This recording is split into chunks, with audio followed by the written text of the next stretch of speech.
ہم نے کہا کسی نے کالا جادو کر دیا، کسی نے بندش کر دی۔ اب آگے ہم بابوں کے پاس کہ جناب وہ تو بیٹھا اسی لیے ہے، عامل تو بیٹھا اسی لیے ہے، اور اگر اس نے تمہیں طریقے سے سمجھایا کہ میاں اپنے معاملے سیدھے کرو تو پھر اس کا کام تو ختم۔ اس نے کہا تم تو وقت پہ آ گئے، اگر نہ آتے 2 دن تو یہ تو تعویذ چل جانے تھے اور کچھ رہنا نہیں تھا، تو اب آپ کو اتنے اتوار آنا پڑے گا، اتنے منگل آنا پڑے گا، اتنے بدھ آنا پڑے گا، اور یہ تعویذ اس طرح استعمال کرنا، یہ اس طرح استعمال کرنا، اور کالا بکرا بھی دینا پڑے گا۔ اب ہم چل پڑے ایک دوسری سمت، اور ہم نے یہ نہ سوچا کہ بدکاری کا تعویذ، جھوٹ کا تعویذ، جھوٹ کا کالا جادو چلا ہے ہمارے گھر کے اندر، اور اس کو ہم چھوڑنے کے لیے تیار نہیں ہیں۔ صحیح حدیث ہے کہ رحمت کے فرشتے میلوں ہٹ جاتے ہیں جب کوئی جھوٹ بولتا ہے، کیوں کہ جھوٹ سے بدبو نکلتی ہے۔ رحمت کے فرشتے اس کو برداشت نہیں کر پاتے، بچڑ جاتے ہیں، اور سویر سے شام تک ماں بیٹے سے جھوٹ بول رہی ہے، بیٹا ماں سے جھوٹ بول رہا ہے، باپ بیٹے سے جھوٹ بول رہا ہے، بیٹا باپ سے جھوٹ بول رہا ہے، ببھوکے اٹھ رہے ہیں گھر سے بدبو کے، تعفن کے۔ تو مجھے بتائیے اس گھر میں برکت کیسی ہوگی؟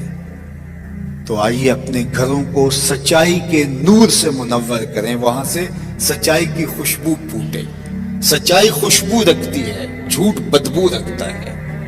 اس لیے مجھے اور آپ کو سچ پر آنا ہوگا، اور کیوں نہیں آئیں گے؟ ہمارے نبی اعلان نبوت سے قبل بھی صادق اور امین کہلاتے تھے۔ اعلان نبوت کے بعد تو ان کی عظمتوں اور ان کی رفتوں کا اعلان قرآن میں ہوا، لیکن ابھی اعلان نبوت بھی نہیں ہوا تھا، تو اس وقت بھی صادق اور امین کہلاتے تھے۔ ہم اس نبی کے ماننے والے ہیں۔ اللہ اکبر! یہ ہے میرے اور آپ کے آقا و مولا کی شان۔ جب کوہ صفا پہ حضور لے گئے صنادید قریش کو، تو یہی ان کو کہا نا کہ لوگوں، اگر میں کہوں پہاڑ کی دوسری جانب سے ایک لشکر آ رہا ہے جو تمہیں طاقت و تاراج کر کے رکھ دے گا، تو میری بات مان لو گے؟ تو انہوں نے برجستہ کہا اگر نظر نہ بھی آیا تو ہم کہیں گے ہم اندھے ہیں، آپ سچے ہو، آپ کی صداقت پہ اتنا یقین ہے۔ اللہ اکبر! میں اور آپ، کیا میرے بارے میں کوئی آنکھیں بند کر کے کہہ سکتا ہے کہ آپ اتنے سچے ہو؟ آپ کے بارے میں کوئی آنکھیں بند کر کے کہہ سکتا ہے؟ تو کہنا چاہیے، ہمیں اتنا سچا ہونا چاہیے، اس لیے کہ ہم صادق اور امین نبی کے ماننے والے ہیں۔ میں آپ کو دوسری بات بتاؤں، جب حضور کو شہید کرنے کے لیے دار الندوہ میں بیٹھ کے سازش تیار کی گئی، اور تمام قبیلوں کے ایک ایک فرد کو لے لیا گیا کہ اگر بنو ہاشم اٹھ کھڑے ہوئے تو اتنے قبائل کا مقابلہ نہیں کر سکیں گے، دوسری بات اگر خون بہا دینا پڑا تو مل کے دے دیں گے، تو یہ قصہ تو تمام کرو۔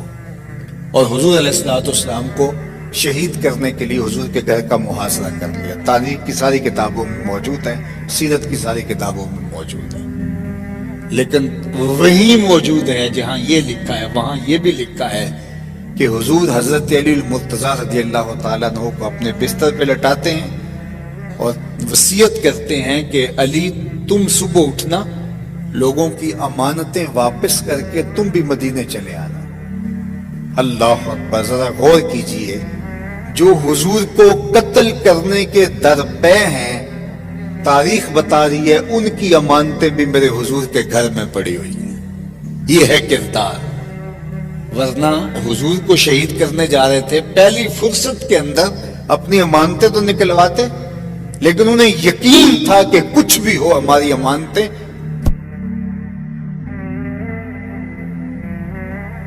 اللہ اکبر! اپنے لیے تو سارے جیتے ہیں، لیکن یہ حضور کا ایسا نمایاں وصف ہے جو برجستہ زبان پہ آیا، اور وہ کیا؟ وَتَحْمِلُ الْكَلَّ، جس کا کوئی بوجھ نہیں اٹھاتا اس کا بوجھ آپ اٹھاتے ہیں۔